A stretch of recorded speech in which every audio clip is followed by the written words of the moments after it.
100 yıl bundan önce de Türk xalqlarında bir diriliş ümidi baş kaldırdı. Məqsəd Türk xalqlarını parçalamaq idi. Gününə qədər Türk adlanan Özbək, Qazaq, Qırğız artıq Özbək, Qazaq, Qırğız adlandı. Hətta bir-birinə düşmən gəzdiler. Əslində Sovet Rusiyası bilərəkdən belə bir qurultay keçirdi ki, Türk xalqları üçün can yandıran alimlər, araşdırmacılar meydana çıxırlar. Və sonradan isə bunlar demək olar ki, 37-ci ilə qədər repressiya olunur. Türk xalqlarının nicat yolu hardadır? İsmail bəy Kasparalının dediyi kimi, sözdə, işdə, fikirdə birlik deməkdir.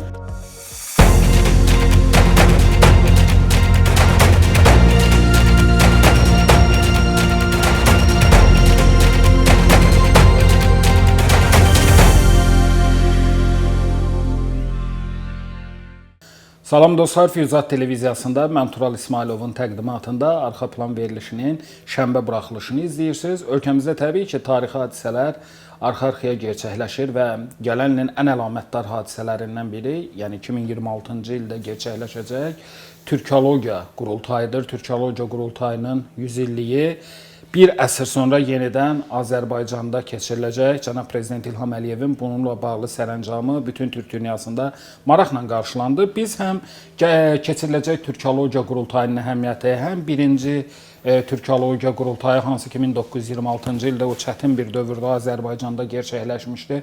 Bütün bunlardan danışacağıq. Həmçinin Türk dünyası arasında siyasi, iqtisadi, mədəni, kültürel əlaqələr fonunda türkoloji əlaqələr hansı səviyyədədir? Bu məsələni müzakirə edəcəyik və arxa planda mənim qonağım tanınmış türkoloq alim, fəlsəfə doktoru Faiq Ələkbərlidir. Faiq mənim xoş gəlmisiniz. Xoş gördük. Faiq mənim əvvəlcə cənab Prezident İlham Əliyev tərəfindən sərəncam imzalandı və Azərbaycanda Türkologiya qurultayının 100 illiyi münasibəti ilə böyük bir toplantı keçiriləcək. Bu sərəncamın əhəmiyyəti haqqında düşüncələrinizi öyrənmək istəyirik. Çox sağ olun dəvətiniz üçün, maraqlı bir mövzu üçün də təşəkkürlər. Əlbəttə, Türkologiya qurultay Türk xalqlarının həyatında çox mühüm yer tutmuş bir hadisə olubdur 100 il bundan öncə. Hələ də onun əks sədası davam etməkdədir. Bu baxımdan Azərbaycan Respublikasının prezidenti dövlət başçısı İlham Əliyevin belə bir sərəncam imzalaması, yəni Türkologiya qurultayın daha geniş aspektdə keçirilməsi, bununla bağlı bir çox tədbirlər silsiləsinin gerçəkləşməsi olduqca önəmlidir. Həm Azərbaycan Respublikasının Mədəniyyət Nazirliyi, istər Azərbaycan Milli Elmlər Akademiyası və digər qurumlar çərçivəsində Türkologiya qurultaya dövlət səviyyəsində cənab Prezident İlham Əliyevin səviyyəsində belə bir münasibətin bəslənməsi də təsadüfi deyildir. Azərbaycan son illərdə Türk dövlətləri, müstəqil Türk dövlətləri olsun, digər Türk xalqları arasında çox ciddi nüfuz əldə edir. Hər halda Azərbaycanın bu cür öndərliyi, bu cür liderliyi ilə Türk xalqlarının məsələlərinə, onun problemlərinə, siyasi, iqtisadi, mədəni, fəlsəfi və digər yönlərdən yanaşılması və burada liderliyimizi ön planda tutmağımız təqdirə layiq haldır. Yəni, dövlət başçısının da məhz belə bir addım atması Türkologiya qurultayın əslində 1926-cı ildən 2026-cı ilə qədərki dövrdə nə qədər önəmli bir hadisə olduğunu bir daha ortaya qoymaqdadır. Faiq müəllim, 1926-cı ildə bilirik ki, o Sovet repressiya maşınının ən gərgin dövründə Azərbaycanda bu qurultay keçirilib. 20-ci əsrin əvvəllərində keçirilmiş qurultay bir türkoloq alim kimi sizin üçün hansı cəhətləri ilə səciyyə oluna bilər? 100 il bundan öncə də Türk xalqlarında bir diriliş ümidi baş kaldırdı. Nədən bu diriliş ümidi yenidən Türk xalqlarına belə olduqca önəmli bir hal kimi meydana çıxdı? Bu təsadüfi deyil. Çünki son o dönəm üçün deyirəm, yəni 20-ci əsrin əvvəllərində ötən 2 əsr demək olar ki, Türk xalqları üçün olduqca tənəzzül dövrü olmuşdu. Olduqca uğursuz bir son ən az 2 əsr yarım deyək ki, olduqca bizim üçün tənəzzül dönəmi idi. 20-ci əsrin əvvəlləri əslində bizim üçün yeni bir şeylər yaxşı mənada vəd etmirdi. Ancaq ümidlərimiz var idi. Ümidlərimiz var idi. Çünki Osmanlı aradan qalxmış, yerinə Türkiyə Cumhuriyyəti tutmuşdu 1923-cü ildə. 1918-ci ildə Azərbaycan Cumhuriyyəti yaranmışdı, böyük dövlətin bir hissəsində. 1925-ci ildə isə Türk Qacarlar dövləti devrilmiş və onun yerinə İrhamçı bir hakimiyyət gəlmişdi, Pəhləvilər rejimi gəlmişdi. Bəs digər türk dövlətlərində vəziyyət necə idi? Digər türk dövlətlərində artıq daha doğrusu yarımvasal bir şəklinə düşmüşdü. Xüsusən də SSR adlanan bir qurum yaranmışdı 1922-ci ilin 30 dekabrında.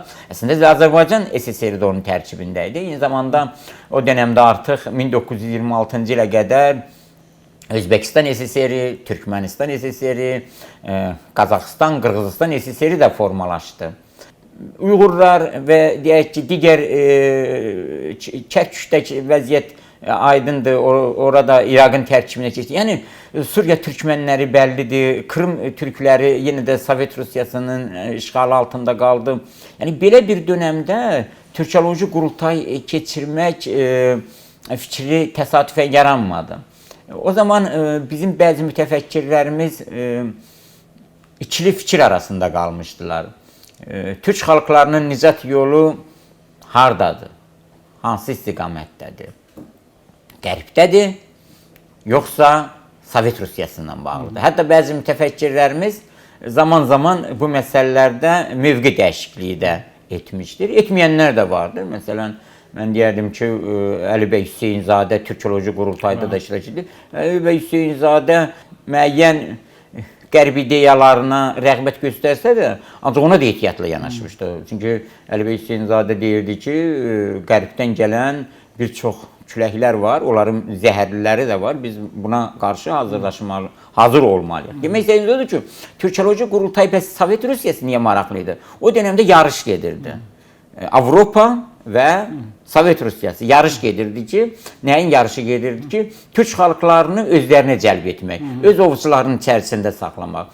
Müəyyən dərəcədə, yəni, Qərb göz işini bacarırdı, Sovet Rusiyası da bacarırdı. Sovet Rusiyası Marksizm, sosial demokratiya ideyalarıyla, o sinfi mübarizə ideyası adı altında çıxış edirdi. Bildiyimiz kimi və o zaman da Türk xalqlarının bir çoxlusu istər Çarlıq Rusiyasında, istərsə digər yerdəki türklər artıq dediyimiz kimi tənəzzül içərisində olduqları üçün sosializmi, sosial demokratiyaya bir ümid yet kimi baxırdılar. Sovet Rusiyası da bundan maksimum faydalandı və belə bir qurultayın əslində həyata keçirilməsi Sovet Rusiyası öz maraqlarına uyğun olaraq keçirirdi. Avropada mən sizə xatırladım ki, hələ 1916-cı, 17-ci illərdə Əli bəy Hüseynzadə, Əhməd Bəyoğlu və başqa Yusif Akçuranın başçılığı ilə Avropada da Türkoloji qurultaya oxşar kongrelər keçirilirdi, kongreslər, simpoziyumlar keçirilirdi. Yəni, bu dediyimiz kimi, bu bir yarış idi. Çox təəssüf olsun ki, biz üçüncü xətti seçə bilmirdik hələlik. Yəni, mən o anlamda deyirəm ki, Türk xalqlarının öz istədiyi bir qurultaylar olsun, ya kongrelər, mərkəzlər olsun. Biz ona 100 ildən sonra aşağı yuxarı indi biz ona can atırıq, təxminən mən deyirəm.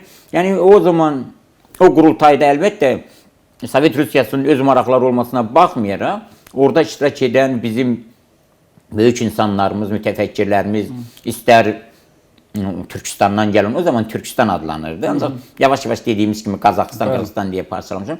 Türkistandan gələn, deyək ki, nümayəndə heyətinin üzvləri, yaxud da ki, Türkiyədən gələnlər, yaxud da başqa bölgələrdən gələnlər, onlar səmimi şəkildə fikirlərini ifadə edirdilər. Hətta onların çoxusu bilmirdilər ki, təxminən 10 ildən sonra başlarına nə gələcək, yəni repressiya qurbanı olacaqlar.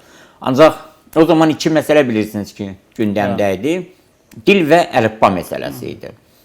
Yəni, Sovet Rusiyasının məqsədi Sovet Rusiyası ərazisində işğal şəklində yaşayanları Türkiyədən və başqa bölgədəki türklərdən ayırmaq idi. Əslində, Latin əlifbasına keçmək məsələsi çox cəlb edici görsənirdi. Daha asan yazmaq və s. və ilaxır ərəb əlifbasının çətinliyi, bunlar kimi görsənirdi, yəni cəzb edici görsənirdi. Ancaq məqsəd başqa bir məqsəd idi. Məqsəd türk xalqlarını parçalamaq idi. Avropa dövlətləri, başda Böyük Britaniya olmaqla xüsusilə də öz təsir altında saxlamaq istəyirdi. Türk dövlətlərini, Sovet Rusiyası öz təsir altında saxlamaq istəyirdi. Ona görə, baxın, 1928-ci ilin yanvarın 1-də Türkiyə Cumhuriyyəti Latın əlifbasına keçdikdən sonra Azərbaycan da 1929, əslində başlamışdı Azərbaycan faktiki olaraq. Ancaq 29-cu ilin yanvarın 1-də yanılmıramsa keçdi. Ancaq üzərindən heç 10 il keçmədi təqribən Kiril əlifbasına keçdi. Niyə görə? Latın əlifbasından Kiril əlifbasındakı fərqliliklərlə bağlı idi. Yəni, bu çox olduqca önəmli bir məsələdir. Bilirsiniz, o zaman əlifba məsələsində iki yol tutmuşdular. İslahatçılar, bir də yenilikçilər. İslahatçılar ərəb əlifbasında dəyişikliklə kifayətlənmək istəyirlər. Ancaq tamamilə o türk əlifbasında yenilikçi, yəni Latın əlifbasına keçmiş. O zaman türk əlifbası deyirlər yeri gəlmişkən. Yəni, çox bəzən bilirsiniz, çox maraqlı məsələlər olur. Azərbaycan Cumhuriyyəti dönəmində, mən Azərbaycan Xalq Cumhuriyyəti nəzərdə tuturam. Azərbaycan Cumhuriyyəti dönəmində Latın əlifbasına keçmək istəyənlərin bəziləri mövqelərini dəyişirlər, məsələn. Çünki Sovet Rusiyasının maraqlarının başqa yönündə olduğuna görə onlar artıq ərəb əlifbasında islahatla kifayətlənmək istəyirlər. Yəni, bu olduqca bir hiləgərvari bir addımlar idi və nəticədə də bizi ərəb əlifbasından Latın əlifbasına, Latın əlifbasından 1940-cı ilin yanvarın 1-dən Kiril əlifbasına keçdi.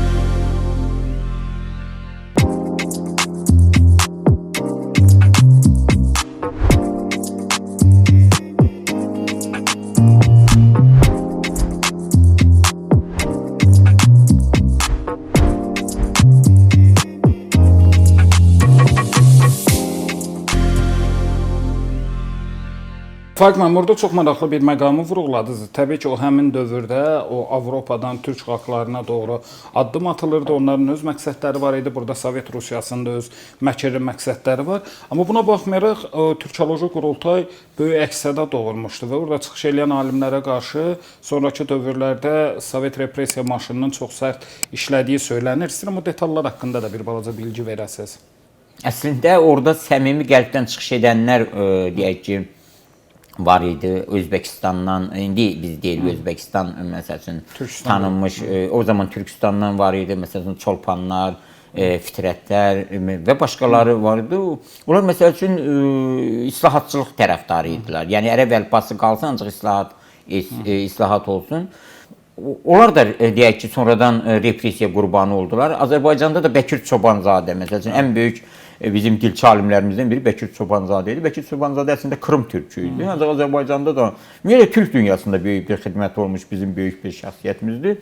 O da repressiya qurbanı oldu. Yer gəlmişkən Bəkir Çobanzadə o zaman dillə də bağlı deyirdi ki, 3 təklif var. Dil məsələsində birinci ondan ibarət idi ki, gerçəkçi bir dildə. Molla Nəsrəddinçilərin o vaxt elə daha yayğın idi. Molla Nəsrəddinçilərin dilində danışmaq, xalqın dilində danışmaq məsələsi var idi. İkincisi isə tamamilə nisbətən daha doğrusu tamamilə deyilmə olmasa, ancaq yəni türk dilinin qədim köklərinə əsasən bunu deyək ki, ona müraciət etmək, ərəb fars sözlərindən imtina edib türk sözlərini qədim türkçəyə müraciət etməkdir. Üçüncüsü isə bir növ orta xətt götürənlər idilər. Yəni həmi yeniləşmək, yəni yeni ruhlu deyək ki, bir dil formalaşmaq, həm də biraz da qədim türkçədən istifadə etmək. Yəni bu kimi ideyaları irəli sürənlər də repressiya qurbanı oldu. Tutaq ki, o zaman Türk Əlifba Komitəsinin başında dayanan deyək ki, Səməd Ağamalıoğlu, o düz repressiya olunmadı. Çünki o 1930-cu ildə yanılmıramsa dünyasını dəyişdi. Ancaq digərləri, məsəl üçün, orada iştirak edirdilər həmən qurultayda. Onlar da repressiya olundular. Baxmayaraq ki, onlar Sovet Rusiyasının maraqlarına cavab verirdilər. Ancaq yəni onların hamısı repressiya maşından keçdi. Ancaq Türk faktorunun qorxusuydu mu? Siz demiş, yəni bəziləri var idi ki, hətta orada gizli şəkildə deyək ki, o qurultaya gəlmişdilər, müşahidə edirdilər, amma onun hətta Sovet Rusiyasının maraqlarına xidmət etmiş çox az saylı adamlara belə sonra təzyiq edildiyi söylənilir. Orada sözün açıq bütün hamısı Türk değildi yani. Evet, iştirak tabii, edenler. evet. Başka halklardan da vardı. Ruslar da vardı, diyək ki, Almanlar, Polyaklar da vardı. Başka halklar da vardı, Osetinler vesaire. Bu bir. İkincisi de ki, Tural Bey, o zaman heç kəs gizli gəlməmişdi. Belə götürüb əzən indi yazırlar ki, məsələn, tutaq ki, Əli Bəy Hüseynzadə hansısa bir formada məsələn adını mı dəyişib gəlib ya elə bir şey yoxdur. Yox, təbii. Yox, niyə görə mən sizə deyirəm? Çünki o zaman Sovet Rusiyasından Türkiyə Cumhuriyyətinin münasibətləri yaxşı idi. Ona görə də Əli Bəy Hüseynzadəyə də və Türkiyədən gələn digər insanlara da heç kəs heç nə etməyəcəkdi. Çünki o zaman demək olar ki, Sovet Rusiyasından Türkiyə Cumhuriyyəti yəni müttəfiq demək adlandırmaq mümkün olmasa da hər halda münasibətləri yaxşı idi və qərb imperialist qərb dövlətlərinə qarşı hətta birgə mübarizə apardı. Bu təxminən İkinci Dünya müharibəsinin yaxınlaşması ərəfəsinə təxminən 1930-cu illərin ortalarına qədər belə davam etmişdi. Bizim üçün önəmli olan nədir? Əslində Türkoloji qurultaydan sonra bizim üçün önəmli olan odur ki, orada əsas məsələ iki məsələ olsa da, dil və əlifba məsələsi olsa da, həmi bizim üçün deyəndə mən bütün türk xalqlarını nəzərdə tuturam. Türk xalqları üçün önəmli olan nə oldu? Ondan sonra ən azı müxtəlif məsələn elmi təşkilatlar yarandı. Azərbaycanda da məsələn tədqiqi tədavvü cəmiyyətlər, yəni araşdırma cəmiyyət, tədqiq və araşdırma cəmiyyətləri yarandı. Dilçilik sahəsində, tarix sahəsində, etnologiya, folklor və s. Sonradan bunlar bunlar filiala çevrildilər əvvəlcə. SSR-nin filialına çevirdilər 30-cu illərin ortalarında təxminən. Sonradan isə bunun müsbət cəhəti oldu ki, hər halda bu Türkoloji qurultayın keçirilməsindən sonra dediyimiz kimi bu xalqların öz tarixini, mədəniyyətini, fəlsəfəsini, folklorunu araşdırmaq əvvəlcə Sovet Rusiyası artıq müəyyən mənada da öz maraqlarına uyğun olsa da bununla razılaşmalı oldu. Əvvəlcə hətta dediyimiz kimi cəmiyyətlər yaranır. Sonradan SSR-nin akademiyasının tərkibində burada filiallar yaranır. Sonradan isə institutlar yaranır. Və hətta nə yaranır sonradan bildiyimiz kimi 1945-ci ilin martında Azərbaycan Milli Elmlər Akademiyası yaranır. Daha doğrusu Azərbaycan Elmlər Akademiyası, indi elə adlandırıq Milli Elmlər Akademiyası. Yəni demək istədiyimiz odur ki, bu məsələlər hər halda böyük bir əks-səda doğurdu. Hələ o dönəmdə. Ancaq 36-cı, 37-ci ildən sonra istiqamət dəyişdi. Heç Azərbaycanda yox. Türkistanda da istiqamət dəyişdi. Krımda da bu və ya digər dərəcədə. Dəyişdiklərini dəyişdilər. Dəyişə bilmədiklərini də bu və ya digər formada onları da belə deyək də, onları da bu və ya digər formada öz maraqlarına xidmət etmək üçün əllərindən gələni etdilər yəni. Məsələn, nə dəyişdi? Çünki Türkoloji qurultayda iştirak edən türk xalqları, baxmayaraq ki, sözdə güya Sovet Sosial Respublikaları İttifaqı idi. Və burada güya hər kəs müstəqil dövlət idi və istədiyi vaxtda SSR-nin tərkibindən çıxa bilərdi. Ancaq 1936-cı ildə SSR Konstitusiyası qəbul olundu. 1937-ci ildə də Azərbaycan SSR Konstitusiyası qəbul olundu. Yəni nə demək istəyir? Bunlar bunun fonunda artıq Türkoloji qurultayın qarşısına qoyduğu hədəflər 180 dərəcədə dəyişdirildi. Bəzən də belə deyirlər ona görə də. Haradasa razılaşmaq olar ki, əslində Sovet Rusiyası bilərəkdən belə bir qurultay keçirdi ki, sözün həqiqi mənasında öz xalqları, türk xalqları üçün can yandıran, fəlsəfəsinə, mədəniyyətinə, tarixinə can yandıran alimlər, araşdırmaçılar meydana çıxırlar. Və sonradan isə bunlar demək olar ki, 37-ci ilə qədər indi təbii şəkildə dünyasını dəyişənlər ola bilər. Ancaq əksəriyyəti də repressiya olunur. Özbəkistanda, Qazaxıstanda, Qırğızıstanda, Azərbaycanda repressiya olunur. Bu amili istisna etmək mümkün deyildir yəni. Ona görə demək istəyirəm ki, Türkoloji qurultayın qarşısına qoyduğu hədəflər 36-37-ci ildən sonra tamamilə dəyişdi. Necə dəyişdi? Dünənə qədər Türk adlanan Özbək, Qazaq, Qırğız artıq Özbək, Qazaq, Qırğız adlandı. Hətta bir-birinə düşmən gəzdilər. O dedi ki, bu Özbəkdir, məsəl üçün Əlişir Navayi Özbəkdir, məsələn deyirəm. Əhməd Yəsəvi özbəkdir ya Qazaxdır. Əslində Əhməd Yəsəviyə yaxud da Əlişir Nəvaiyə ya da ki Əl-Buruniyə, Mirzə Uluq bəyə, yəni başqa böyüklərimizə onları oxuyanda, Nizami Gəncəvini, Məhəmməd Füzulini oxuyanda görür ki, bunlar hamısı özlərini türk adlandırırlar. Heç birisi demir ki, mən özbəkəm, Azərbaycanlıyam, ya Qazaxam, ya Qırğızam. Yəni demək istədim ki, 37-ci ildən sonra beləliklə Türkoloji Qurultayı ki, əksinə biz türklüyümüzü nəyin əsasında ifadə edəcəydik türk xalqları olaraq? Türk dili və vahid türk dili, vahid türk əlifbası. Bu nə deməkdir? Vahid türk dili və vahid türk əlifbası nə deməkdir? İsmail bəy Kasbralı'nın dediyi kimi sözdə, işdə, fikirdə birlik deməkdir. Deməli, bu ideyanı 37-ci ildən, mən deyərdim ki, 37-ci ildən təxminən 1991-ci ilə qədər, hətta ondan sonra da müəyyən mənada davam edirdi. O dönəmdə artıq Türkoloji Qurultayın ideyaları alt-üst oldu. O başqa bir məsələdir ki, Azərbaycanımızda, Türkistanımızda çox az şəxslər deyək ki, bu və ya digər şəkildə o Sovetlər repressiyadan sonraki dönəm deyirəm yəni. Azdan çoxdan ifadə edənlər oldu. İnsafən məsələ üçün biz deyə bilmərik ki, Bəxtiyar Vahabzadə tamamilə susmuşdu, ya Çingiz Aytmatov, ya Olgi Süleymanov. Belə hallar var. Ancaq onlar da bildiyiniz kimi o Sovet ideologiyasından çox da kənara çıxa bilməzlər. Bizim ona görə də birinci Türkoloji Qurultayın ideyalarının yenidən cücərməsi, yenidən necə deyərlər, fidanlanması məhz SSR-nin dağılmasından sonra başlamışdı. Təşəkkür edirəm Faiq müəllim əhatəli və geniş şərhiniz üçün. Xatırladım ki, bugün arxa planda mənim qonağım türkoloq, alim, fəlsəfə doktoru Faiq Ələkbərli idi. Biz Türkoloji Qurultay ətrafında müzakirə apardıq və doğrudan da 2026-cı il Azərbaycan üçün o baxımdan da əlamətdardır ki, biz bir əsr sonra Türkoloji Qurultaya ev sahibliyi edəcəyik və bugün Türk dünyası elə bayaq qonağımızın da vurğuladığı kimi işdə, fikirdə, əməldə, hər bir sahədə birliyin ən yaxşı təcəssümünü nümayiş etdirir və qalib Azərbaycan bu Türk birliyindəki əsas lokomotiv qismində çıxış edir. Sağ olun, salamat qalın.